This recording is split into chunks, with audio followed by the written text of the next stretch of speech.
Muitas pessoas relutam ou têm dificuldade em admitir que estão com problemas, sejam eles profissionais, familiares, questões internas ou conjugais. Nas relações afetivas, o que tem por trás desse comportamento? Quando e onde buscar ajuda? Por exemplo, quando buscar uma terapia de casal? Esse é o tema da nossa Quarta do Amor. E para falar sobre esse tema, nós recebemos a psicóloga Elisa Tavora. Boa tarde, Elisa. Bem-vinda ao Ver Mais. Boa tarde, Keltrin. Muito obrigada pelo convite. E aproveito para dizer parabéns ao programa, sempre tão gostoso, tão acolhedor. Você e toda a equipe sempre me recebem tão bem.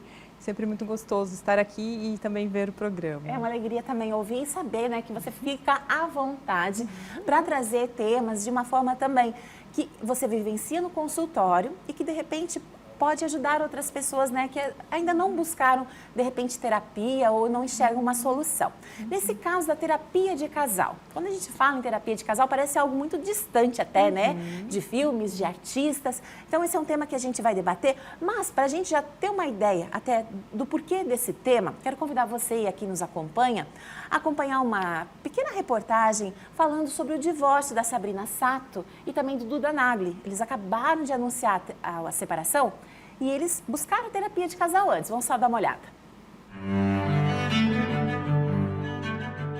7 anos de relacionamento, uma filha e algumas crises. Duda Nagli e a apresentadora Sabrina Sato anunciaram o fim da relação pelas redes sociais. Sabrina destacou que gostaria que durasse para sempre, mas que isso é difícil.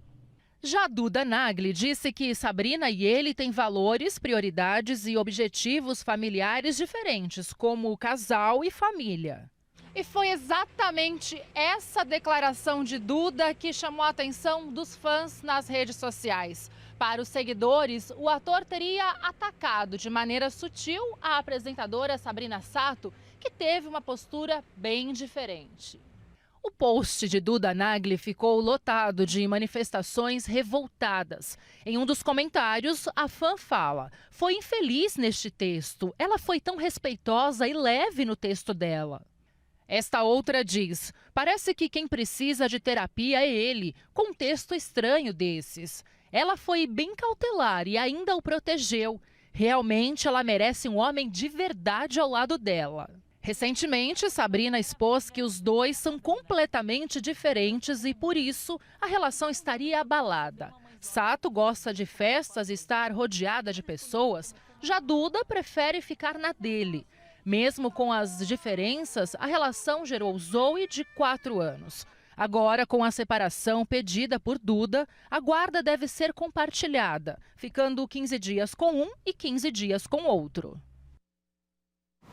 Bem, como eu disse, eu já estava acompanhando um pouco desse desenrolar dessa história e a Sabrina já havia dito que eles haviam buscado terapia de casal. Então, esse caso da Sabrina e do Duda já dá assim, um contexto para a gente fazer, né, a nossa reflexão. Mas, então, o que é a terapia de casal em si? Legal. Então, a terapia de casal, eu costumo dizer que é a terapia do que acontece entre as duas pessoas. Não é a terapia da pessoa em si, né? Mas da relação, da forma que essas pessoas se relacionam. Porque na relação a gente pode estimular e pode mostrar, né, o nosso melhor ou o nosso pior. A gente pode estimular no outro o melhor e o pior do outro. Então, conforme acontece a relação, as coisas vão fluindo ou vão se dificultando. Então, uma das formas de a gente entender a terapia de casal é isso. E aí, preferencialmente, tem diferentes técnicas, diferentes profissionais trabalham de diferentes formas, mas eu gosto de trabalhar com o casal junto, com os dois juntos na sessão. Pode ser que tenham momentos individuais e essa é uma dúvida que às vezes as pessoas ligam perguntando e falam: "Mas é junto?" Né? E se a gente brigar ou se acontecer de brigar ou de ter, né, um desentendimento durante a sessão, isso mostra como é a dinâmica desse casal, como é que esse casal se relaciona, como é que ele se comunica, como é que ele lida com problemas, né? Porque os problemas e os conflitos todos os casais têm. O que apareceu aqui na reportagem desse casal que acabou de separar, duas coisas me chamam a atenção, né? Que acabam sendo um mito, né? Um mito da igualdade ou da diferença, né? se idealiza, né? E chega um determinado momento da relação, a gente fala assim, nossa, como a gente é diferente. Sim, todos somos, até irmãos gêmeos idênticos têm um jeito diferente, né? Então, o casal, ele precisa de uma habilidade para lidar com as diferenças. E cada um ser responsável pela sua parte. Então, me pareceu nos comentários, né, que foram aparecendo ali nas redes sociais, nos questionamentos, que ficam procurando um culpado. Ah, a culpa foi dele, ou olha como ele foi inadequado, ou coisas assim. E um princípio do casal, não só da terapia, e que na terapia às vezes as pessoas ficam, né, elas vão se surpreendendo e até se apropriando disso, é que numa relação cada um é responsável por 50% daquela relação. Então, às vezes, a pessoa, se eu acho que eu estou certa, meu marido errado, então é como se ele fosse responsável por 80% da crise ou do problema, ou eu 20%, ou o contrário. E na prática, né, são dois adultos, então os dois adultos entraram espontaneamente nessa relação, permanecem, né, espontaneamente, e cada um é responsável por 50%. Agora, Elisa, eu imagino assim, muita gente quando busca terapia como último recurso, já tentei de tudo. Isso costuma acontecer com casais e isso pode ser um problema também para a resolução desse conflito que eles estão levando? Sim, sem dúvida.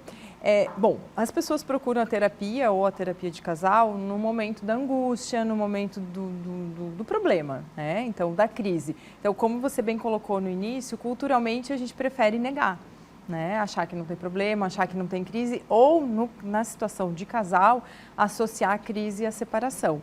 Todos os casais passam por crises e a gente precisa, são crises evolutivas e a gente precisa superar essas crises para continuar com o sentido de estar junto, né? Não estar junto só por conta dos filhos, ou do dinheiro, ou da família, ou de não suportar pensar em separar, enfim, uma série de questões. E aí a gente precisa se organizar de uma forma que as coisas fluam. Então, também não botar muita expectativa na terapia.